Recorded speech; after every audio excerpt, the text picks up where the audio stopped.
Pernahkah kamu membayangkan ketika cinta justru tumbuh dari sesuatu yang tak pernah direncanakan? Ketika dua hati berbeda dunia dipaksa bersatu oleh keadaan? Inilah kisah tentang seorang bos wanita cantik, tegas, dan kaya yang justru menemukan cintanya pada orang terakhir yang ia duga, sekretarisnya sendiri. Assalamualaikum teman-teman semua, selamat datang di channel Lembah Kisah, tempat di mana kisah-kisah penuh rasa dan inspirasi. Solawat serta salam semua selalu tercurah kepada junjungan kita Nabi Muhammad Sallallahu Alaihi Wasallam. Sebelum kita mulai cerita hari ini, jangan lupa subscribe, like, share, dan tinggalkan komentar ya, agar kamu tidak ketinggalan kisah-kisah menyentuh berikutnya. Alia Maheswari menghela napas panjang di ruang kerjanya yang luas. Dari balik kaca besar, Jakarta terlihat seperti lautan lampu yang tak pernah tidur. "Alia, kamu harus segera punya pendamping." Suara ayahnya terngiang-ngiang di kepalanya. Ia meremas jembatan hidungnya.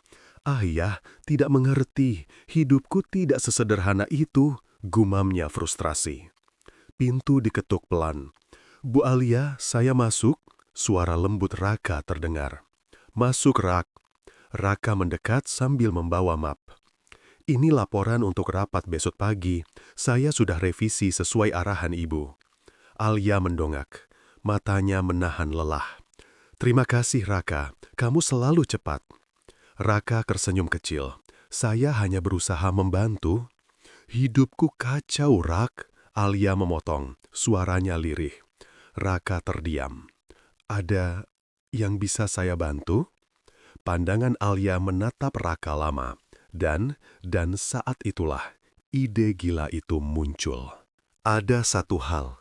Alia berdiri, jemari dinginnya menggenggam meja. "Raka, kamu mau menikah denganku?" Raka tersentak. "Bu Alia, saya menikah dengan Anda?" Alia menarik napas dalam. "Bukan pernikahan sungguhan, kontrak, hanya untuk memenuhi permintaan keluarga." Raka benar-benar tak bisa berkata-kata. "Bu, saya cuma sekretaris biasa. Anda itu CEO. Orang-orang akan bertanya banyak hal." Alia menunduk. "Aku tahu, tapi aku tidak percaya orang lain selain kamu." Keheningan memenuhi ruangan. Raka berkata pelan, "Alia, kamu yakin?" "Tidak." Alia tersenyum getir. "Tapi aku tidak punya pilihan." Malam itu, mereka duduk berhadapan. Hanya cahaya lampu meja menerangi ruangan. Alia membuka map berisi draft kontrak. "Kontraknya hanya setahun. Setelah itu, kita bercerai baik-baik." Raka menatapnya serius. "Aku hanya punya satu syarat, Alia." Alia menaikkan alis. "Apa?" "Jangan sakiti dirimu sendiri hanya demi terlihat kuat." Alia terdiam. Tidak ada pria yang pernah mengatakan itu padanya. "Baik," katanya pelan. Saat pena Raka menyentuh kertas, tangannya sedikit gemetar. "Mulai hari ini, aku suami kontrak kamu ya." Alia hanya mampu mengangguk dengan senyum yang sulit dijelaskan. Prosesi akad digelar sederhana. Hanya keluarga dekat dan beberapa saksi perusahaan. "Aku terima nikahnya Alia Maheswari dengan mas kawin tersebut tunai." Ucapan Raka lantang dan mantap membuat dada Alia bergetar hebat. Selesai ijab kabul, Raka mendekatinya. "Mulai hari ini, aku akan menjagamu," ucapnya pelan. Alia menghindari tatapannya, pipinya memanas. "Jangan terlalu serius, ini hanya kontrak." Raka tersenyum tipis. "Tetap saja, kamu istriku." Hari pertama tinggal bersama penuh kecanggungan. Raka berdiri di dapur. "Alia, kamu mau teh atau kopi?" Alia menatapnya heran. "Kamu biasa bikin minuman?" "Loh, saya kan hidup sendiri sejak kuliah," kata Raka sambil terkepeh. Alia menunduk. "Aku tidak terbiasa dilayani." Raka menatapnya lembut. "Ya sudah, mulai sekarang biasakan." Kalimat itu membuat Alia memandang Raka lama, terlalu lama. Suatu malam, laptop Alia masih menyala pukul 2 pagi. Raka masuk ke ruang kerja. "Alia, kamu belum tidur?" Masih banyak laporan. Laptopnya aku matikan. Hei, Raka, kamu sakit nanti. Raka mendekat dan menyentuh keningnya. Kamu sudah panas? Alia terdiam. Sentuhan itu terasa nyaman. Maaf merepotkan. Namanya suami ya, wajib ngurus istrinya. Jawab Raka lembut. Alia memejamkan mata. Hatinya bergetar tanpa izin. Tatapan yang tak lagi bisa dibohongi.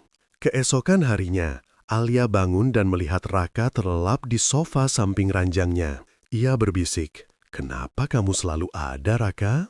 Raka terbangun, duduk tegak. "Sudah baik kan?" Alia mengangguk. "Kamu tidur di sini?" Raka mengusap tengkuknya. "Takut kamu demam lagi?" Alia menunduk, tersenyum tipis. "Terima kasih." Di kantor mereka berdua semakin canggung. Di ruang rapat, Alia memimpin dengan tegas seperti biasa. Tapi setiap kali matanya bertemu dengan Raka yang duduk di sampingnya, dada keduanya sama-sama berdebar. Setelah rapat, Raka memanggilnya. "Alia, kamu baik-baik saja?" Alia menatapnya. "Rak, jangan terlalu perhatian. Aku jadi bingung." Raka menghela napas. "Maaf, aku lupa kalau kita cuma pernikahan kontrak." Alia menggigit bibir. "Itu bukan maksudku." Sore itu hujan deras. Mereka berdua terjebak di basement parkiran. Raka berdiri di dekat mobil. "Kita nunggu reda dulu." Alia bersandar ke pilar. "Raka, apa kamu menyesal menikah denganku?" Raka cepat menoleh. "Tidak, kenapa kamu pikir begitu?" Alia menatap lantai. "Karena aku keras kepala, tidak peka, dan mungkin membebanimu." Raka mendekat selangkah. "Alia, kamu bukan beban. Kamu seseorang yang aku jaga dengan senang hati." Alia mengangkat kepala perlahan. Matanya berkaca-kaca. "Kenapa kamu baik sekali?" "Karena aku peduli." Perasaan yang semakin sulit disembunyikan. Sejak kejadian itu, suasana antara mereka berubah. Lebih hangat, lebih dekat, tapi juga lebih menegangkan. Suatu malam di ruang keluarga. "Alia, kamu sadar tidak? Kita jadi sering tatap-tatapan." Alia tersedak air minum. "Raka, itu cuma kalau aku nggak sengaja. Tapi kamu?" Raka tersenyum nakal. Alia melempar bantal ke arahnya. "Dasar!" Tapi wajahnya merah seluruhnya. Ketakutan akan akhir kontrak. Hari demi hari berlalu. Tanpa sadar, masa kontrak semakin dekat ke akhir. Alia gelisah. Tidurnya tidak nyenyak. Pikirannya kacau. Suatu malam ia bertanya lirih, "Ra, kalau kontrak ini selesai, kamu pergi?" Raka terdiam lama. "Kalau kamu ingin aku pergi, aku akan pergi." Alia menggigit bibir hingga hampir berdarah. "Dan kalau aku tidak mau kamu pergi?" Raka memejamkan mata. Napasnya berat. "Alia, jangan bilang gitu kalau kamu tidak sungguh-sungguh." Alia mendekat perlahan. "Aku sungguh-sungguh." Pengakuan yang tidak bisa lagi ditahan. Raka memegang kedua bahunya. "Alia, sejak lama aku sudah jatuh cinta sama kamu." Alia tertegun.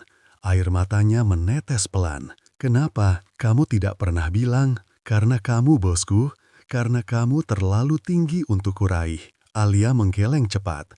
"Tidak, kamu yang membuatku merasa hidup lagi." Raka menatapnya. Suara bergetar. "Jadi kamu mencintaiku juga?" Alia tersenyum sambil menangis. "Aku mencintaimu, Raka. Tanpa kontrak, tanpa syarat." Raka memeluknya erat-erat, seakan takut Alia menghilang. Malam itu, mereka berdua duduk saling berhadapan di sofa. Raka menggenggam tangannya. "Alia, kalau kamu mau, kita bisa batalkan kontrak itu." Alia mengangguk. "Kita batalkan. Karena aku mau kita tetap bersama bukan karena kertas, tapi karena perasaan." Raka tersenyum. "Jadi, aku boleh panggil kamu sayang mulai sekarang?" Alia menutup wajahnya dengan bantal. "Raka, jangan goda aku." Raka menarik bantal itu dan menatapnya lembut. "Aku cinta kamu, Alia." Alia membalas tatapannya. "Aku juga cinta kamu." Dan malam itu, tanpa kata-kata yang rumit, Mereka memilih untuk memulai ulang semuanya sebagai pasangan sungguhan. Tanpa kontrak, tanpa batasan, tanpa takut, hanya cinta yang jujur dan tulus. Hubungan Alia dan Raka akhirnya berubah menjadi nyata. Semua terasa manis hingga sebuah telepon menghancurkan kedamaian itu. Di ruang kerja, Raka, Alia tersenyum kecil. Aku senang kamu ada di sini. Raka menggenggam tangannya. Aku selalu di sini. Tut, tut. Telepon kantol Alia berdering. Alia mengangkat. Halo, ini Alia. Suaranya langsung berubah pucat. Apa? Papa pingsan? Sekarang? Ponsel hampir jatuh dari tangannya. Alia, kenapa? Raka mendekat. Alia berbisik lirih. Papa masuk rumah sakit. Di rumah sakit, ayah Alia terbaring dipenuhi alat medis. Di ruangan itu sudah ada satu orang yang membuat atmosfer terasa berat. Tasya, sepupu Alia yang selalu iri. Begitu melihat Raka datang bersama Alia, Tasya langsung mengangkat alis. Seriously? Suamimu ini sekretaris? Alia menggepalkan tangan. Tasya, ini bukan waktu. Tasya mendengus. Ayahmu sakit karena stres memikirkan kamu tinggal dengan lelaki yang tidak selevel. Raka menunduk, rahangnya mengeras. Saya minta maaf kalau membuat diam, gertak Tasya. Kamu jangan sok-sopan, kamu itu cuma numpang nama. Alia langsung berdiri menahan emosi. Tasya, jangan bicara seperti itu pada suamiku. Ayah Alia terbangun dengan suara lirih. Alia, kamu benar-benar menikah dengannya? Papa, Raka pria baik. Ayahnya memotong dengan suara gemetar namun tegas. Aku tidak merestui. Dalam perjalanan pulang, mobil terasa sesak oleh keheningan. Rak, kamu diam sejak tadi. Tidak apa-apa. Raka, lihat aku.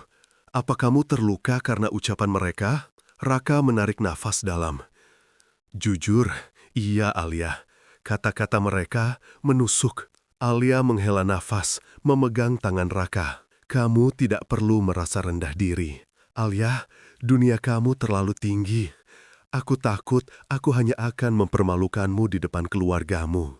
Alia memandangnya dengan mata berkaca. Kamu tidak pernah mempermalukan aku. Kamu justru menyelamatkanku. Raka tersenyum pahit. Tapi aku juga penyebab ayahmu jatuh sakit. Alia sontak marah. Jangan salahkan dirimu. Itu semua karena Papa tidak pernah percaya padaku. Namun, luka itu sudah tertanam di hati Raka. Keesokan harinya, di kantor muncul seseorang yang membuat Raka terdiam. Gavin, mantan Alia, tampan, kaya, dan sombong. Lama tidak bertemu Alia, Gavin tersenyum sinis. Alia menegang. Ada keperluan apa kamu datang ke perusahaan saya? Itu dia. Gavin menatap Raka dari atas ke bawah. Jadi ini suami kontrakmu? Raka mengepal. Saya bukan? Gavin! Alia membentak. Jangan kurang ajar. Gavin mendekat pada Alia. Kamu tahu kan, Lee, sampai sekarang aku masih bisa menghancurkan siapapun yang mencoba menggantikan posisiku. Ia menatap Raka tajam, termasuk dia. Seminggu kemudian, berita menggemparkan menyebar ke seluruh perusahaan. Sekretaris favorit CEO dituduh meretas data perusahaan. Semua karyawan berbisik-bisik. Pasti ulah Gavin. Alia geram sambil berjalan cepat ke ruang Raka. Raka berdiri di depan meja kerja, wajahnya hancur. Alia, mereka menuduh aku. Alia memeluknya, aku percaya kamu. Tapi HRD datang dengan wajah kaku. Pak Raka, Anda harus ikut kami, ada pemeriksaan internal. Raka menatap Alia panik. Alia, jangan biarkan mereka bawa aku. Alia menggenggam lengannya kuat-kuat. Kamu tidak sendiri, Rak. Aku akan lawan mereka. Retakan pertama dalam hubungan mereka. Setelah pemeriksaan berjam-jam, Raka pulang dengan mata merah. Alia, suaranya bergetar. Ternyata aku memang tidak cocok berada di dunia kamu. Mereka akan selalu mencari cara menjatuhkan aku. Alia memegang wajahnya. Rak, jangan bilang begitu. Aku hanya bikin hidup kamu makin rumit. Raka, jangan pergi. Aku butuh waktu sendiri, Alia. Alia terdiam, tangannya perlahan terlepas. Keesokan harinya, Gavin menghampiri Alia. Apa aku tidak bilang, lelaki seperti dia tidak kuat hidup di duniamu. Alia menatapnya tajam, pergi sebelum aku panggil keamanan. Gavin tersenyum sinis. Aku datang untuk menawarkan bantuan membersihkan nama Raka. Alia mengernyit. Apa maumu? Cuma satu. Gavin mendekat. Ceraikan dia. Alia menahan nafas. Aku bisa bantu kamu selamatkan perusahaanmu dari skandal, tapi syaratnya putuskan hubungan dengan pria itu. Alia menatap Gavin dengan marah dan takut sekaligus. Malam itu, Alia pulang dengan hati kacau. Ia masuk rumah dan melihat Raka sedang mememasi barang. "Raka, kamu mau kemana?" Raka tidak menoleh. "Alia, aku dengar kamu bertemu Gavin." Alia tercekat. Aku hanya, dia ingin kamu cerai dariku kan?" Alia terdiam, air matanya jatuh. "Iya, tapi aku tidak bilang aku setuju." Raka menutup koper pelan. "Alia, kalau aku penyebab kekacauan hidupmu, aku akan pergi." "Raka, no!" Raka hanya memandangnya dengan mata penuh luka. "Aku mencintaimu, tapi mungkin cinta saja tidak cukup untuk bertahan di dunia kamu." Raka hendak melangkah ke pintu ketika Alia tiba-tiba berlutut di lantai. "Jangan pergi," suaranya pecah. "Rak, aku mohon, jangan tinggalkan aku."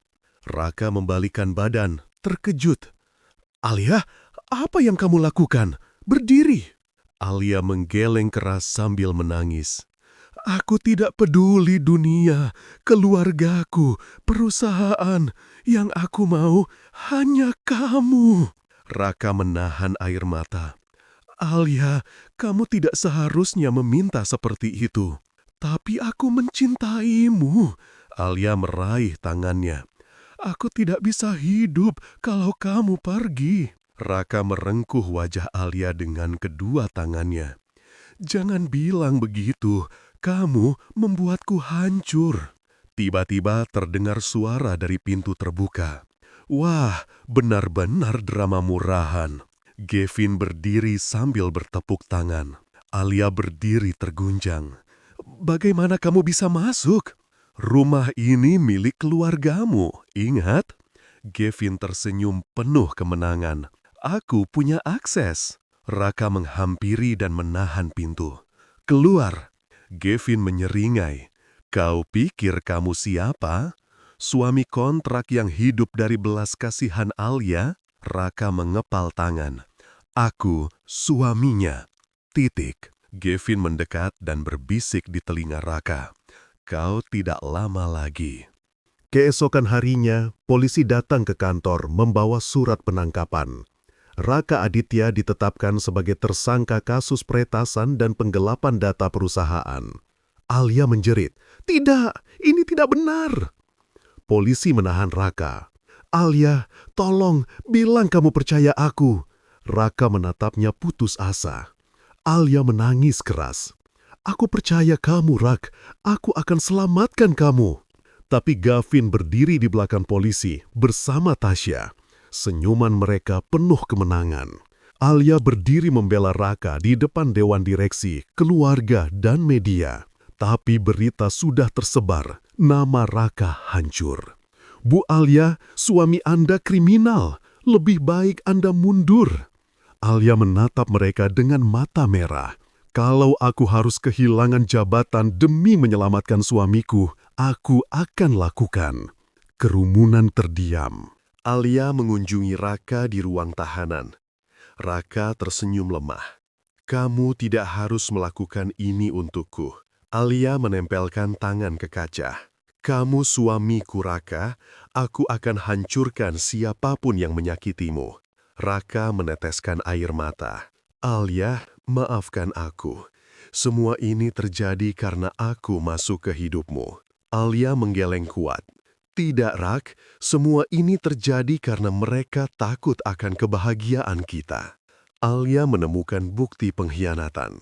Setelah seminggu mencari bukti, Alia menemukan rekaman CCTV.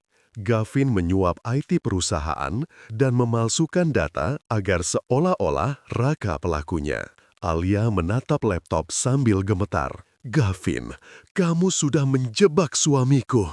Ia berdiri. Wajahnya berubah dingin dan berbahaya. "Aku akan habisi reputasimu."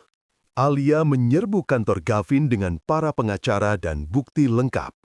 "Gavin!" Alia membentak. Pria itu menoleh, terkejut. "Apa ini, kamu?" Alia melemparkan berkas ke mejanya. "Itu bukti kamu menjebak suamiku." Semua direksi menatap Gavin. Alia mendekat, matanya tajam. "Kamu pikir aku wanita lemah? Kamu salah besar." Gavin berkeringat. "Alia, kita bisa bicarakan." "Tidak ada yang perlu dibicarakan. Kamu sudah selesai." Pembebasan Raka. Sore itu, di depan gerbang tahanan, Raka keluar dengan langkah gemetar. Alia berlari menghampiri dan memeluknya erat. "Rak, kamu bebas! Kamu bebas!" Raka memejamkan mata. "Terima kasih karena tidak pernah melepaskan aku." Alia mencium keningnya. "Karena kamu adalah..." Di rumah, Raka duduk memegang tangan Alia. "Alia, setelah semua kejadian ini, apa kamu masih mau bersamaku?" Alia menatapnya dengan mata berkaca-kaca. "Raka, setelah semua kamu lalui demi aku, bagaimana mungkin aku melepaskanmu?" Raka tersenyum sambil meneteskan air mata. "Aku cinta kamu lebih dari apapun." Alia memeluknya. "Dan aku akan selalu berjuang untukmu." Malam itu, Alia merobek kontrak pernikahan lama. Sekarang, tidak ada lagi kontrak. Raka menatapnya. "Jadi, kita mulai dari awal sebagai pasangan sungguhan?" Alia mengangguk. "Aku ingin menikah denganmu sekali lagi, tapi kali ini karena cinta." Raka tersenyum lebar, pendur air mata. "Dengan senang hati, istriku." Setelah semua drama, luka, pengkhianatan, dan air mata, Alia dan Raka akhirnya berdampingan, kuat, dan tak tergoyahkan. Tidak peduli siapa yang mencoba memisahkan, tidak peduli berapa banyak badai datang, mereka tetap bersama. Karena cinta sejati tidak pernah lahir dari kenyamanan, tetapi dari luka yang disembuhkan bersama. Raka memeluk Alia dari belakang di balkon rumah. "Rak, aku bangga padamu." Raka tersenyum dan mencium kepala Alia. "Dan aku bersyukur Tuhan mempertemukan aku dengan wanita sekuat kamu." Alia memejamkan mata, bahagia. Mulai hari ini tidak ada lagi yang bisa memisahkan kita. Raka menggenggam tangan Alia erat. "Kita menang, Alia, kita menang." Dan begitulah, ketika semuanya terlihat tenang, badai yang lebih besar justru diam-diam mendekat. Pernikahan kontrak yang awalnya hanya sebuah kesepakatan dingin, kini berubah menjadi ikatan yang tak bisa lagi mereka pungkiri. Namun, tepat saat hati mulai saling menemukan satu sama lain, seseorang dari masa lalu muncul membawa rahasia yang mampu menghancurkan segalanya. Apakah cinta mereka cukup kuat untuk bertahan? Atau pernikahan ini akan runtuh sebelum sempat menjadi kenyataan? Jika kalian ingin tahu bagaimana kelanjutan kisah penuh air mata, konflik, dan cinta yang tak terduga ini, jangan lupa like, komen, dan subscribe agar kalian tidak ketinggalan episode selanjutnya. Sampai jumpa di bagian berikutnya, di mana rahasia yang selama ini terkunci akhirnya terbuka.